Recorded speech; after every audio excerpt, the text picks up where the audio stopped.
This is the Shoulda Bet More podcast, presented by Goal Boys Network. Here's your host, Will Hill. Welcome to the Shoulda Bet More podcast, presented by Goal Boys. Coming up on the show, Mitch Moss of VSiN will join us. We'll get his thoughts on some baseball, some futures. He is always diving at these deeper long shots, looking all over the map for value. So excited to talk to Mitch. He's good at finding these. So we'll see what he's got. We're about a month away from baseball here, and maybe probably dive into some other things with Mitch as well too. Is just kind of still that in between period of the year where college basketball, football is still kind of a hot button issue. All these quarterbacks in flux. The combine this week, the draft not that too far away. And again, NBA and college basketball kind of in full swing here. So a lot going on, even though it is sort of a dead period of the year, and a few days away from March, which means these tournaments are not that far away. So we'll talk to Mitch in a couple minutes. I'll start with baseball because I was talking about this with Jeff Parles, and I've talked about it a little bit these last couple weeks. The Mets pitching being an issue. And do they have enough pitching? And with Montas getting hurt, that's really not a great rotation. Senga's injury prone. Well, not only is Montas out, now Sean Manaea, who's there 1-2, it could kind of go either way. Had a really strong second half of the season last year. Was pretty good for them in the playoffs. He will be out with a lat strain. Now it's a right oblique strain. He's unlikely to start the season with the team. So they're talking maybe end of April. We'll have to see, how long he's shut down for, when he bounces back. I've noticed with these injuries, and it really kind of goes for all these teams. Anytime you give a timeline, you can usually kind of add a few weeks to that, just because they're very careful in the ramp up. And very rarely do you get a timeline where he beats the timeline by a couple weeks. More often than not, it's either right on the timeline, or I would say the majority of the time, it's either past the timeline by a couple weeks. So let's say you get him back, I don't know, May 1st, middle of May. You're only missing a handful of stars. I mean, would this change how you feel about the Mets still sitting here at 90.5 wins? They are plus 240 to win the NL East. Uh, it wouldn't change my outlook on them, although I do think just in general they are thin on pitching. But that's more so like once you get to the playoffs, and I do think they have a lineup that will get them to the playoffs and a bullpen that will get them to the playoffs, and you can kind of piece the starting pitching together. I don't know if that's championship starting pitching. That would not keep me off of a bet with them in terms of like the division, if you'd be so inclined, and give credit to Jeff Parles. We had him on Monday, and he brought this up where a lot of books have the Mets like plus 110, plus 120, very short numbers to win the division. And DraftKings has them plus 230, plus 240. Looking right now, plus 240. There's not that big of a gap. Like Jeff said, there's not that big of a gap between, in my mind, the Mets, the Phillies, and the Braves, where the Braves are plus 110, Phillies plus 215, and the Mets are plus 240. Then you have the Nats 65 to 1, Marlins 250 to 1. There's just, to me, you throw a blanket over the three teams. It's who stays healthy, who adds somebody at the deadline, who gets a surprising performance, either good or bad. You could talk me into the Braves should be the favorite. Getting Strider back, getting Acuna back, that's just a good organization. It's a deep team. But to me, those three teams should be closer to having similar odds. So I can understand you think, all right, these three teams are equal. I'll just take the longer odds with the Mets at plus 240. I still don't think that's a bad bet, even if I am worried about their pitching. I'll add one more thing here before I get a couple other bets I like here in baseball. Sandy Alcantara being a Met would not surprise me. Middle of the season, early in the season, you usually don't trade. He's going to start opening day for the Marlins. You usually don't trade your opening day starter, spring training or a month in, 2 months in. Usually you wait to the deadline. You kind of field offers, you make it a bidding war, but the Mets have prospects to trade. The Marlins, I mean, as bad as they are, they have a lot of pitching, and they just that's one where you could trade Alcantara in and you just cash him in for chips and kind of go from there. That's been the Marlin way forever. You almost want to establish his health because a few years ago he wins the Cy Young. 2 years ago he was shaky, and then last year he missed the whole season with Tommy John. So you almost want to establish that he's healthy, he's back. Get a good Cy Young type of month, 6 weeks from him. Show people that he's back to being his, the best version of himself, and then get as much as you can from him. But to me, the Mets, the Mets need a pitcher. They've got prospects. And here's the thing: when you spend money, you can afford to kind of get rid of some of these prospects because you're going to go in on the Sotos of the world. You don't need your prospects as much if you're going to fill that with free agents and major league talent. So to me, that's a match, and that would really, if you're getting the best version of Alcantara, that could really change your your outlook in terms of what kind of pitching you have. And that's why I wouldn't panic too much about the Mets pitching, because I do think they will add somebody. Now, if Senga gets hurt, which he's been known to do, eventually you just run out of injuries where you don't have enough you don't have enough band-aids to put on all the wounds. But to me, that's a good match, and I don't mind Mets plus 240 to win the division with that lineup and how closely these teams are bunched together. Plus, they're going to be motivated to add an arm, maybe add a second arm here at some point. And Manaea's not going to be out that long. So, I mean, look, if he misses 5 or 6 starts, probably one or two of them of those starts weren't going to be good to begin with. These guys go 5, 6 innings. Could you replace that 30 innings or so with what Manaea's going to give you 5, 6 innings, 2 runs? Could you find somebody that's going to go 5, 6 innings and give up 3 runs, and maybe it's not that big of a deal? It's possible. I don't think it's the end of the world, though. I do think the Mets pitching, big picture, in order to win a championship, I do think they're a little light. A couple bets I like before we get to Mitch, just scanning these, and there's so many to go through. To me, Judge, 49.5 home runs to the under is a really good bet. He had 58 last year, but he played in every game. He only missed 3 games, 158 games. If you look at the back of his baseball card, he's been healthy 3 out of the last 4 years, but been in the league 7, 8 years. He's had 4 seasons where he's missed a good chunk of the season. He's going to be 33 very early in the season. If he misses a month, he's not going to hit the 50 homers. Plus, I know Soto batted in front of him, so you can't call it protection, but Judge is going to walk a lot. Judge went up to the plate a lot of times where Soto's on first or second. Soto's on first, or you had men on first and second, and it's harder to walk Judge in that situation. Without Soto there, and well, probably put Bellinger behind him, there's going to be a lot of pitchers. If you're smart, look, 2 out, nobody on. You're not going to walk him every time, but you're going to be very careful with him. I think it's going to be hard for him in a lineup that is unproven around him, and with his injury history, even though it's been better lately, I think Judge under 49.5 homers is a good bet. And one last one is Dodgers are minus 160 to get the 1 seed in the National League. They just have to have the best record in the National League. To me, that's a good bet. I mean, it's simple. It's not, it's nothing profound, but with that team, with that depth, I mean, they had a million pitching injuries last year and still won the amount of games they had. And a couple of years ago, or 2 or 3 years ago, they won 110 games, even though they lost in the first round. To me, they are somewhere between 106, 108. I think they clear the 103.5. I think they're the 1 seed. So I'm okay going over the 103.5, and I think them getting the 1 seed is a pretty safe bet, because I don't think anyone in the Central is going to win it. They're not going to have that 100+ win season to do that. None of those teams in the Central are that level of dominant. And the NL East is just going to beat up on each other, because the Mets, Braves, and Phillies are all good, and they have to play each other 14 times or so. Plus, the Nationals are not that bad, and as bad as the Marlins are, the Marlins have pitching. So I think that division will keep that number down. So to me, Dodgers minus 160 to the 1 seed is a good bet. So Dodgers minus 160 to be the 1 seed. Judge under 49.5 homers. And I do still think the Mets, counterintuitive. Oh, pitcher gets hurt, now you're going to bet him to win the division. I just think, thinking about what Jeff said the other day, and the gap in the pricing to me has me inclined to just take the longer price. So Mets plus 240 at DraftKings to win the division, I don't think is bad either. Just I think those 3 teams in the East are fairly equal. So we'll see what Mitch Moss thinks, get his thoughts on some futures, maybe some NFL, some college basketball. That is next. This Shoulda Bet More podcast. All right, we are back. Shoulda Bet More podcast. You can catch him on VSiN 4 to 7 Eastern weekdays. It is our buddy Mitch Moss. Mitch, what's up, man? How's it going? Pretty well, Will. How are you? All is well, man. We will get into the sports, some betting. I want to get your thoughts on some baseball, because you do a great job diving into these futures, these long shots. But you had a very nice little, what was it, Friday? You stepped into the casino and the gods were smiling upon you. Can you regale us with that story? The floor is yours. Okay, there's a little bit of a background to the story that I need to set it up with to explain exactly why and how it happened. So Thursday night, Four Nations title game. There's a spot in downtown Las Vegas at the D called Bar Canada. Obviously great for hockey viewing, right? And so I wanted to go there with Mike Palm, the VP of the casinos down there, along with a couple of other people from VSiN, like Jonathan Von Tobel and Adam Burke. So that was the plan. Going to go down there and watch the game. And it turned into a very long night. First of all, I went to overtime, and then we eventually stayed out and played craps late until the evening. And there's a reason why I'm telling you that story. So first intermission, I decide, and we've had a couple of beers at this point. I decide I'm going to go play a little bit of video poker. Found a pretty hot machine in the high limit and won some decent money.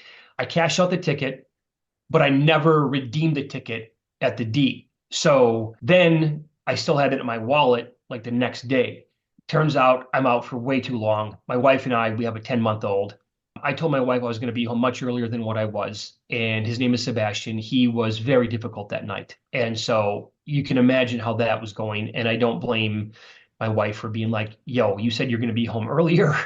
Bash has been a nightmare. I could use a little bit of help. I'm like, I get it. And I told her, look, Friday, Saturday, so this weekend, I'm going to be the best husband, best dad I can possibly be, right? Whatever you want to do, go ahead and do it. I'll take Sebastian. Well, Friday after our show, I was walking back up to the garage to get out of there. And I decided, you know what? I got this slip in my wallet and I can't cash a ticket at Circa where we broadcast from the D. And so I'd have to walk back over there and cash the ticket. And I put my stuff back in my car. And in this moment, I'm like, I don't want to have this ticket with me all weekend long in case I don't come back downtown. I could lose it. And I don't want to lose that much money. So I decided, I text Lorraine, I'm going to go and walk over to the D, cash the ticket, and I'm going to come home and I'll take care of dinner, whatever else. So I walk over to the D. This process now is about a 15-minute process, right? From going up to the garage, walking over to the D, cashing ticket, and then walking back to Circa. And as I'm getting back into Circa, I said, I just want to test this machine for a couple of minutes. It's been pretty good to me over the years, right? So I walk upstairs. I'm only going to play for a couple of minutes before I bail. I'm in a pinch, right? I sit down, I play, I put in the money. It's not going very well. So I went from $10 a push. I like to play 10 play on this video poker. It's called Ultimate X, double. My goal is to hit 4 aces, potentially with a kicker. The payout's really, really good. So it's not going very well. I go from 10 cents to 25-cent denomination, where it's going okay. And then I decided to go to 50, which is $50 a push. And within this whole thing, process of me sitting down and playing is about 10 minutes, which is unheard of. And about 10 minutes in, I'm dealt 3 to the royal flush. I got some multipliers on the board, including a couple with 10 times. And on the lowest line, it's 3 to a royal, but I'm dealt another spade. And so you want to go for like the multipliers, right? And I thought for a second, I'm like, well, do I go for the flush here? It's more realistic than a royal. And I said, no, I can't do that. I got to keep 3 to a royal. So I keep the queen, the jack, and the ace, I believe is what it is. And I send the other 2 back. And on that lower line with a 10 times multiplier, bam, it hits. And I see it and I'm like, whoa, wait a second here. That's a royal flush. And then I'm thinking to myself, that's 10 times. So I see the credits on the screen. It says 40,000 credits.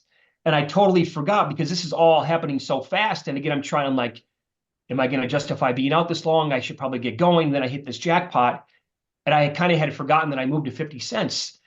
So then I'm just watching the credits unload on the machine and the money grow. I'm not even doing the math at this point yet. I'm just like, what? And keep in mind, I've been playing video poker, I've been in Vegas for more than 2 decades. I've hit a couple of royal flushes, but not a ton, nothing to really write home about. And the biggest video poker jackpot I've ever hit was like for $4,800. Well, Paulie has played more video poker than me, but he has said, I can't believe it for as long as I've been playing. He's hit some like $20,000 jackpot, 16,000, others, kind of same thing. So I'm just like looking behind me, looking for the slot people. And I got this humongous smile on my face, obviously. I'm like, hey, you're going to have to come over here pretty soon. And then the crowd is gathering. They're walking by. They're like, holy smokes, that's kind of a big one.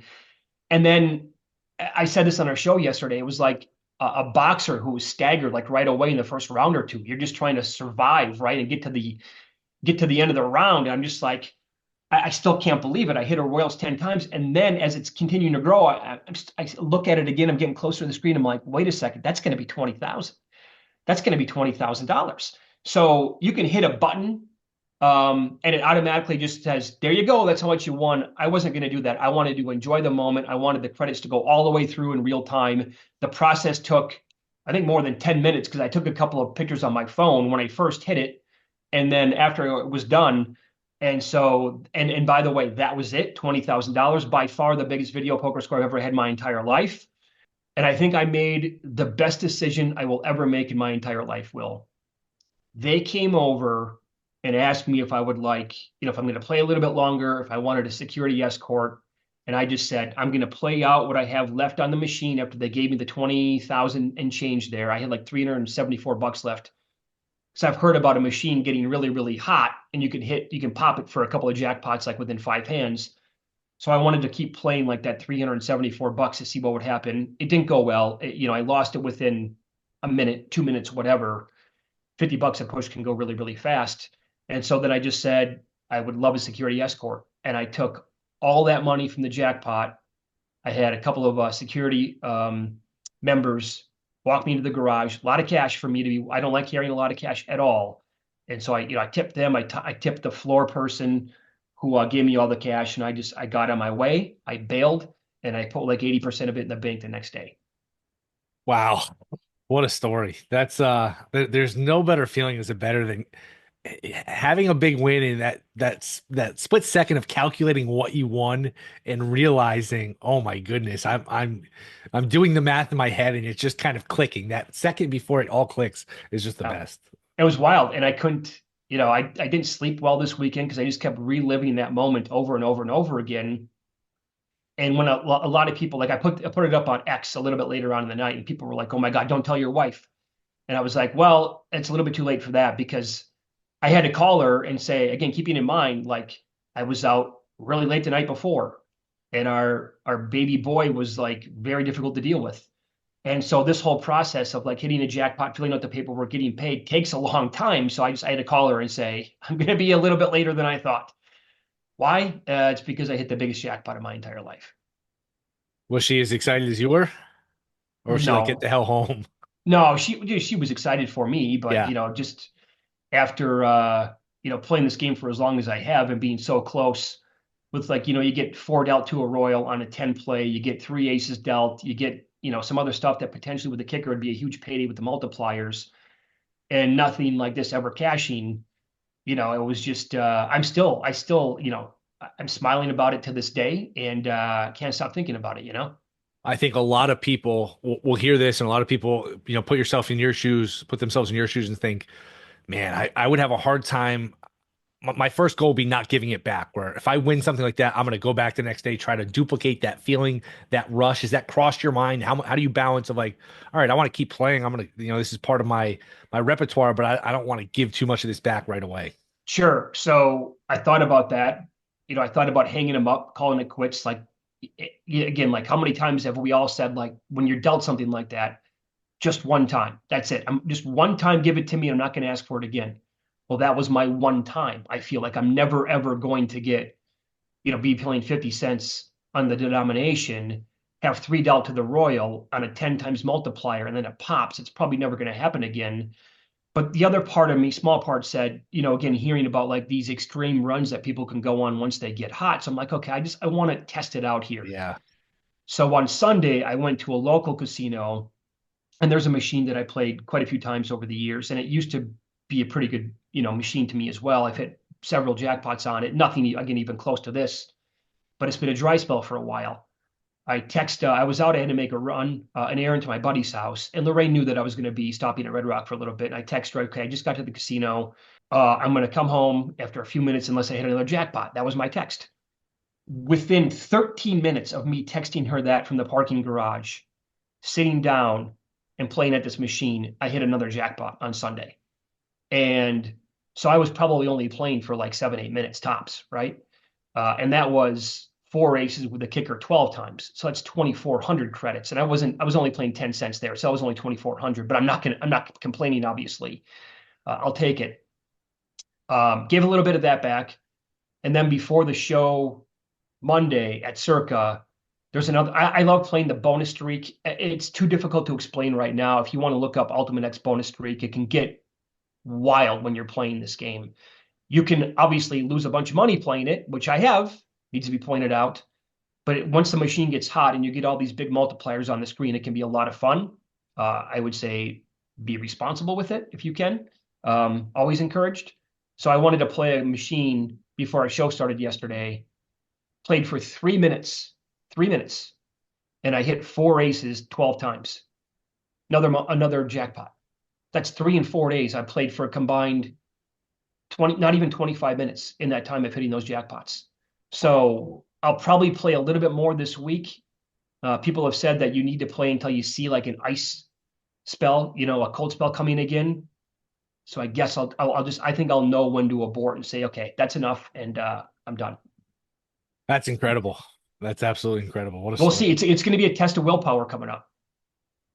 Yeah, and look, it's the old term house money. It is house money now, so you know what, you got some wiggle room. You can afford to it's like a hot shooter. You can afford to take a few threes and miss them. Heat You hit a check couple time. in a row. Heat check, exactly. All right, sports quickly, or not quickly, but baseball. You like to dive into these, and there's so much right now. There's so much Oh, in terms of markets, league to league in this, over under wins, team versus team win totals. You really, in order to do it properly, you probably need to spend like almost the better part of a day to just dive into everything. What have you bet? What have you like? What have you started to look at here? okay. So I knew if the numbers were right, I was going to be on a couple of pitchers for most strikeouts this year. The first guy I wanted to bet was Kikuchi. I know he's with the Angels now, and so they don't have a very good team around him, but that doesn't matter as long as he can get enough innings pitched this year. We saw him come on after the trade last year to the Astros, and I bet him at 75 to 1. He finished, here's some numbers for you, last year, seventh in Ks per nine, believe it or not. I don't think a lot of people would guess that. At 10 and a half Ks per nine last year, seventh most out of all qualified starters. From June 1st to the end of the year, his Ks per nine were 11.38. Second behind Chris Sale. He was ahead of Paul Skeens, and his Ks per nine were 11.9 from July 9th to the end of the year, only behind Blake Snell. I knew I was going to be on him as long as the number was going to be above like 30 or 40 to 1 this year. Grab 75 to 1 on him. I also bet Spencer Schwellenbach with the Braves at 200 to 1. We'll see. Young pitcher, like, is he going to have enough innings pitched to get that? It's unlikely, but also cashing a 200 to 1 ticket is very difficult to do. There's no more Max Fried. And Spencer Strider's coming off of a major injury. So I think this guy's going to have a spot in the rotation. Double-digit Ks per nine in the minors last year, 9.24 with the big club. He did wear down a little bit towards the end of the year, but I had him in fantasy last year, and there was a six-start stretch that really caught my attention. July 21st through August 22nd, he pitched 6+ innings in all but one start. He struck out a minimum of 7 and had 10 plus Ks in 2 of the other starts, and his Ks per nine during that stretch was 12.66. Knew I was definitely going to be on him this year if the number was right. And then a couple of other guys I wanted to be on as well. One was Xavier Edwards, going to be the everyday shortstop for the Marlins. He was like awesome in the minimal amount of time that he was playing last year. Only 70 games, racked up more than 30 stolen bases. He said last week that he wants to steal more than 60 bags this year. I wanted a higher number on him, but I still bet him at 14 to 1 on stolen bases, and I bet him a couple of different times at 33 to 1 for the most triples this year. He had 5 last year. He makes a ton of contact and really hits for a nice average, leadoff spot, blazing fast. So at that number, I wanted to take it with him. Some of my bets that I have so far. Oh, wow, that's those are some ones I hadn't thought of. And again, I haven't spent the time. I've just started looking at stuff here or there. I haven't spent the time really diving into it, but those are those are some nice numbers. Do you feel like your research is done, or you're going to add a lot more between now and the No, start? I'll be adding more for sure. Looking at the fan graphs, projections, and trying to see what I can find with that. I did add some more too, just based on the number. Ronald Acuna said that he was 90 to 95% a couple of weeks back. I bet him most runs 33 to 1, most hits 150 to 1 as well. They don't expect him back for the beginning of spring training or for the beginning of the season, but what if he misses a week, maybe 2? The most runs thing I think is absolutely in play for him. And at 150 to 1 for most hits, I had to take a flyer on that. I took now this is going to be very difficult to win. These all are. Let's not lie to each other here, but the most home runs market to actually have more than Aaron Judge or Shohei Ohtani, I think is going to be very difficult. Would you not agree with that? I would the only thing with Judge is he hit 58 last year, but he played in 158 games. He's had a habit basically. He's been healthy 3 of the last 4 years, but you look at the back of his baseball card, basically half of his time, half of his years, he misses a good chunk of games. And without Soto, I know Soto hit in front of him, so you can't call protection, but how much is he going to get walked? How much are teams going to pitch to him? That the injury concern and teams pitching around him, to me, could keep the judge number down. I actually like him under 49.5 homers just because I think there's multiple ways to win it. If he misses a month, you're going to win. If teams just say, you know what, Cody Bellinger, you beat me, he could win that way, and he walks a ton. So that would be the only concern with Judge. Yeah, no, I think you're spot on with that. The concern for Ohtani would be obviously if he's going to go back into pitching and how many starts is he going to make and how much will that take away from his power numbers overall. So I did take a flyer on Brett Rooker with the A's. Picked him up last year in fantasy. The guy was a dynamo. Projections have him for as high as like 40 this year. I think that if you hit 45 home runs, I think you're going to be like in the mix to win the award based on what you said about Judge and maybe the pitching for Ohtani can bring it back. I think Schwarber can get to 45. But also there's this unknown with Rooker about playing in Sacramento in that ballpark and playing in that, extreme heat for the summer months. And, maybe he had a career year last year. He just turned 30 years old. Maybe he didn't. Maybe that was a start of him actually being in his prime. Maybe he's blossoming a little bit late here and he rakes, more than 40 home runs this year. And I'm in the conversation at that point. Or maybe he has the lead in home runs and it turns into like a 2 or 3, person race. And I can start to hedge because books will post this pretty much the entire year. 30 to 1 at DraftKings for most homers still. So that's not bad. What number do you see a better I grabbed number? 30. I grabbed 30 with him. I think 30 to 1 at DK is probably I think I saw as low as 16. Yeah. I think Circa got as low as like 24. So I think 30 is probably by far the best in the market. Any teams you're especially high or especially low on? Well, I will tell you that a couple of people who I trust brought this up. I want to say back in December. They're really good at baseball. They concentrate on like one win total the entire year. They love the Guardians over last year. So I'm going to go, and it makes a lot of sense. Reds over, right? I mean, so the offense, they're going to have a ton of guys in the offense that are really, really good, above average players. This comes down to whether or not the starting staff can stay healthy, but also the bump that they're going to get with Tito as the manager, right? I mean, the numbers here, the resume doesn't lie again. The guy is awesome wherever he goes, and he has like an immediate impact, especially with the pitching. So especially if Hunter Green can stay healthy, that's a guy that could win most Ks. He could win the National League Cy Young, but if he can give them 30 starts and Lodolo can stay healthy, I think they have a really good chance of going over their season win total. He was making a run for Cy Young last year. I had Femi Abebefe on, who used to work with us at VSiN, late July, and he was maybe 100 to 1, 80 to 1, something really long. And then maybe a month later, he's down to like 15, 20 to 1. Then he got hurt, and obviously that killed any chance. But he was making a run last year. Lodolo is another one, needs to stay healthy. Really good stuff. Just it's always something with him in terms of injuries. But no, I agree completely. You add Brady Singer. You add, remember, Spencer Steer was a monster offensive player 2 years ago, missed all last year. Yep. They check all the boxes. Plus, that's a division where you can jump up and you can win it with maybe 89, 90, 91 wins. There's no Dodgers, there's no Mets, Braves, Phillies. So, yeah, I've seen some plus 600, plus 650 to win a division. I don't think that's bad at all. No, I don't hate that whatsoever. I really don't. There's another one, too. I think the Royals total might be a little bit low. Like, they're good, right? They have a true ace in Reagans. They have guys behind him in the rotation that are also super solid. I know our buddy Mike Palm would argue that Seth Lugo is actually the ace, and a ton of young talent on that offense and in that lineup. And, Witt's one of the top 3, top 4 or 5 players in the entire sport. Sure. Absolutely. Would have liked if they did a little more in the offseason, but no, they're no, they've definitely got some centerpieces. Last one, college basketball. If you had to make one bet right now to win the title, who's the value on? Probably Houston, because I don't have a ticket on them. And I really don't think that you can deny the offensive numbers this year, right? That's a thing with them. And so when you go back and look at the history of the criteria that it needs to make, that a team has to have to win the title, and you can still find around 8 to 1 on them. I know that's not the sexiest number by any stretch. I don't hate it. They're going to be, if they run, I know a lot of people, we had Jerry Palm on our show yesterday from CBS. He thinks that 3 SEC teams will get a 1 and then Duke. But if Houston wins out, including the Big 12 title game, how are they not going to be a 1 seed? I think they almost have to be. They're going to be blazing hot with like hardly any losses in that conference. What do they have? One right now, and they had a bunch of losses early in the season, them coming in overtime.